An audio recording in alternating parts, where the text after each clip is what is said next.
We now present For the Record. Welcome to For the Record. I'm Will Keneally.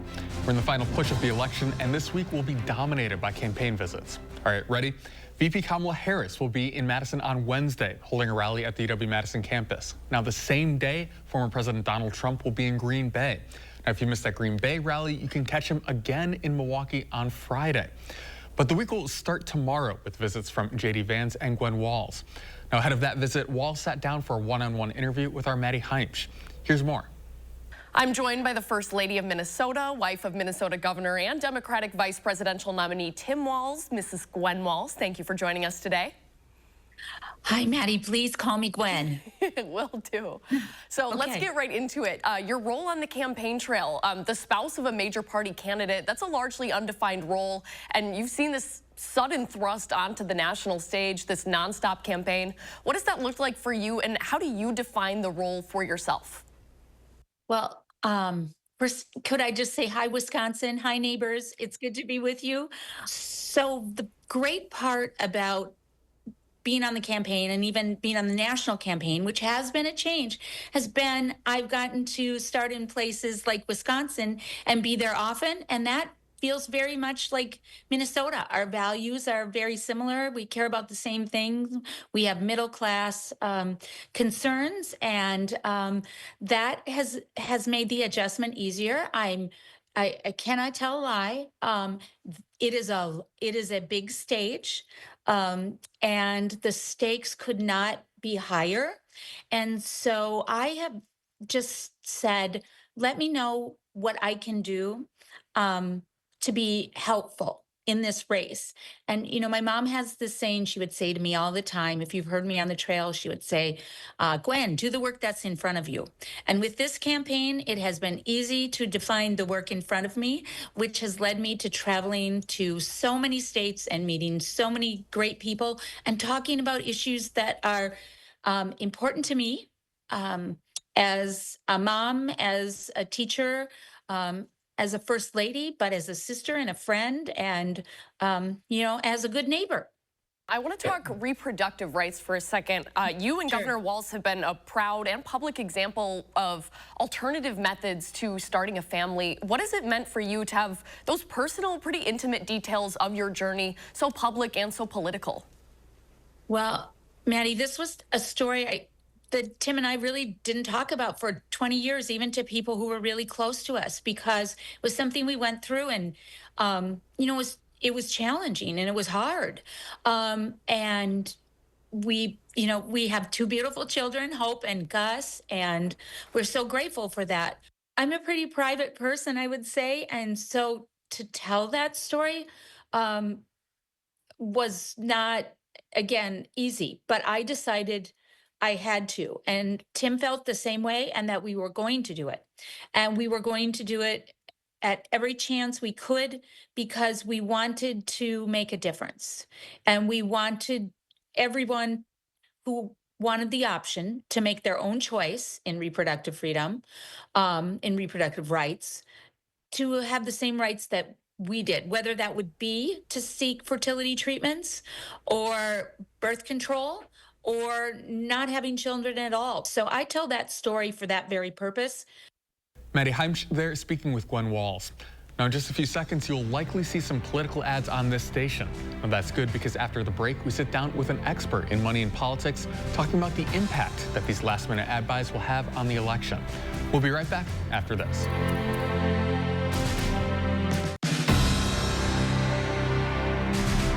Welcome back. Televisions across Wisconsin have been flooded with political ads as we come into the final days of the election. Now, according to Ad Impacts Politics, Republicans in Wisconsin in the Senate race have reserved $20 million in ad time ahead of the election. Now, that's $11 million for the Democrats. In the presidential race, Republicans are putting in $18.6 million into Wisconsin and another $15.5 million on the Democratic side. For more on the impact of this spending, we're joined by Sarah Briner, Director of Research and Strategy at Open Secrets. Now, especially with these late ads, do you have a sense of how impactful these are to voters? Yeah, we don't have a great sense of how impactful ads can be. But I think that why would they be run if the candidates thought that it was a complete waste of money? I mean, there was huge amounts of money being spent by political committees, by candidates, targeting the very small segment of the American population that's undecided. And so, are these ads going to change the outcome? Probably not. But they could keep people home. They could sort of impact turnout, and ultimately that can make a big difference. As we mentioned a little bit ago, we're seeing in Wisconsin more money being spent by one party, in this case Republicans, over the other. Now, is that indicative of any confidence in the race? A party wanting to invest, for example, in a winning candidate? That is exactly what what happens. Is most donors want to give to somebody who's going to be a winner, because otherwise you're not going to be able to kind of get the return on your investment, right? Like if you contribute to a loser and they don't take office, you don't have someone who's going to take your meetings. And so I think that generally speaking, the candidate with the most money is usually in a better position. That all being said, the parties, the committees, super PACs are going to spend money in places that they think it's needed as well. So usually when we see a lot more ad spending in a region like Wisconsin, it's because they think that those ads will make a difference in the end. Parties will back out of a district if they decide that it's not worth it anymore, because they won't be able to change anyone's mind. Do we see a lot of parity in spending between the U.S. Senate race and the presidential races, for example? Like if Harris is spending a lot of money in Wisconsin, does that automatically mean that Baldwin will as well? I actually don't think that that's related. I think that if Harris is spending a lot of money in Wisconsin and Baldwin is spending a lot of money in Wisconsin, that's indicative that Wisconsin matters to Harris, which it does, and also that Baldwin wants to be reelected. I think that donation-wise, people give to Harris, and then the Democratic Party will, use that money to target people in Wisconsin. But that doesn't necessarily mean that like the ads will be high for Baldwin and Harris for the same reason. In the U.S. Senate race here, we have one candidate who's putting a lot of their own personal money into the race. Does that mean anything to how they run their campaign? And are we seeing any similar trends to other races across the country? So this cycle, actually, in most of the vulnerable Senate races, we see the Republicans self-financing. It's actually sort of unusual to have that many self-finance candidates in high-profile races. That's usually not a good thing. Self-finance candidates rarely win. Because they don't have to go fundraise, really. I mean, they don't have fundraising feels gross in some ways, but it is a way for the candidate and their people to go out and talk to individuals. If you're independently wealthy and you have all that money, you don't need to do that. So it can be harder to kind of get your face out if you're not raising money. I think that the other thing about self-finance candidates and about Hovde in specific is just that this year, the Republicans generally, self-financed or not, are doing quite poorly with fundraising in these Senate races. If I were to look at that trend-wise, I would say that's not good because usually the better funded candidate wins. So that's not good for the Republicans. But money isn't everything, and ultimately the voters make the decision, not the dollars. So anecdotally, we've seen a lot of investment in the ground game here in Wisconsin, in this case by the Democrats. Are those one and the same, where a campaign that has a strong ground game is also good at fundraising? So the fact that the Democrats are beefing up their ground game is a sign that they still feel like there's work to be done. And I think that we wouldn't see as much of that if the race was in the bag, right? Because it's work to hire people, to pay them.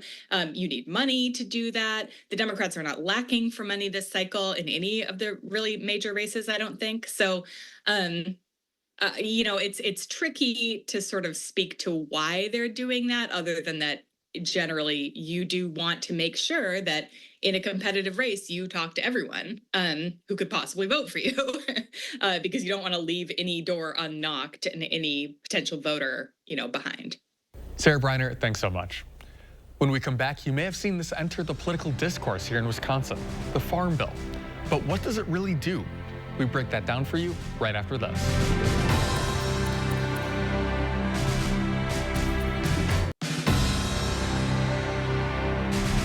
Welcome back. Farming plays a big role, as you might expect, in America's dairyland.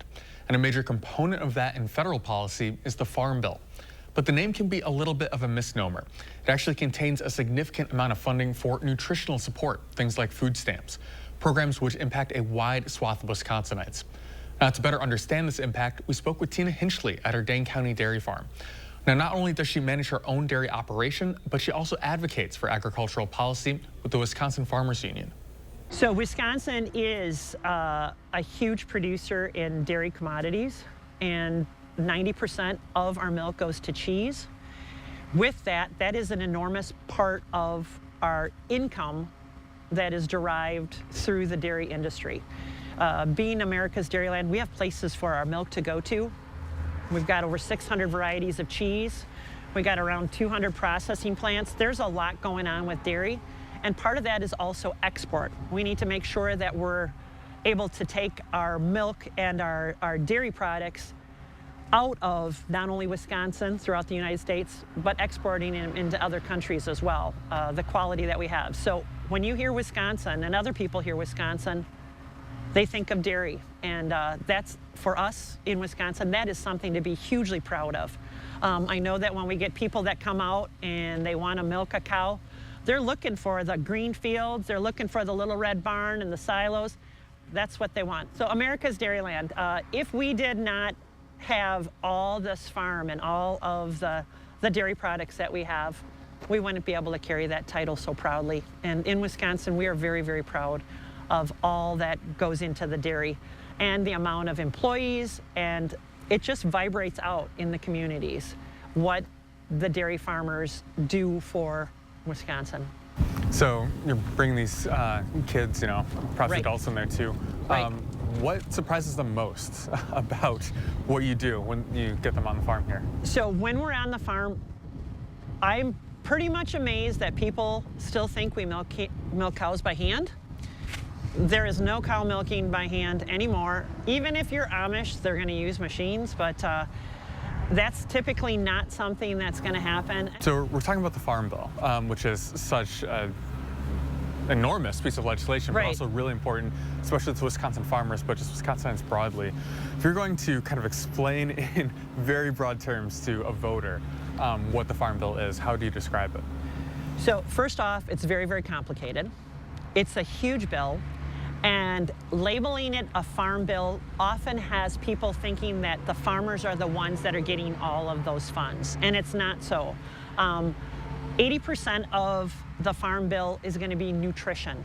And so as we're talking and people in the news media and everybody are talking about things that are in the farm bill, a lot of it is acronyms. So part of the nutrition plan is going to be SNAP. And that is a food bill or a food program that is going to be a supplemental nutrition assistance program. So that's SNAP. Those are people that are having a hard time. They need to have some help to be able to have food for their families. WIC, that is Women, Infants, and Children. So all these programs with the acronyms can kind of get people lost in the shuffle, but being able to explain it that way so that they understand what it's all about. Nutrition also has Medicare, Medicaid, many other things in there. But as the Farm Bill part of it with the farmers, that's less than 20%. So as farmers, we need to make sure that we are able to keep farming. Whether it is a loss, so ARC, which is agricultural risk coverage and price loss coverage. Okay, so for our farm, we're farming 2,600 acres. We need about $500,000 just for the seed And we're going to buy that in December, January, February, because we need to make sure that we're going to be able to get the seeds that we need before other farmers buy it. So we're going to put that all in the ground. If by chance we have a problem, whether it's rain, flooding, drought, we're going to take insurance out on it while it's in our shed. But once it gets in the field, we're going to use our FSA programs that are through the government, but farmers, every time we put something in the ground, it's a gamble. So you need to make sure that we have this available for farmers to continue farming. It would be really, really easy to not be able to pay your bills. So when we go in and we take our coverage programs, we're going to end up paying in for that. It's an insurance program, and with that, that's going to allow us to make our payments at the end of the year. And all of that coming from the Farm Bill. From the Farm Bill. Some of the things that we were talking about when we were in DC was to have the farmers be able to have the option of having the ARC and the PLC at the end of the year, so that we could base what we need more, what our, if it's a price loss, or if we have some disaster, whether it's flooding or drought, that we would be able to choose which program we could use to be able to financially benefit ourselves at the end of the year. That was a big, big deal. Other things that are important is climate. Thinking about all the stuff that's been happening, whether it's in North Carolina and how many hurricanes, and we've got drought in Wisconsin along with flooding. There's a climate crisis going on, and it needs to be identified, and we need to be able to take cover and get coverage for that. And with those farm programs that we have through FSA, we need to be able to continue what is already there with the IRA going on. Those programs that have been just implemented just recently through the Biden administration, to be able to continue those on, because those are really farm savers for us. We'll be right back after this.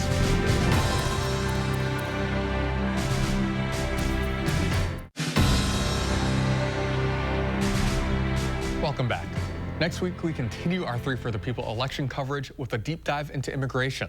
One of the most hotly contested issues on the campaign trail, Brady Mallory will help break it down and share the impact for Wisconsin voters. And that does it for us this week. I'm Will Keneally. Have a great rest of your weekend.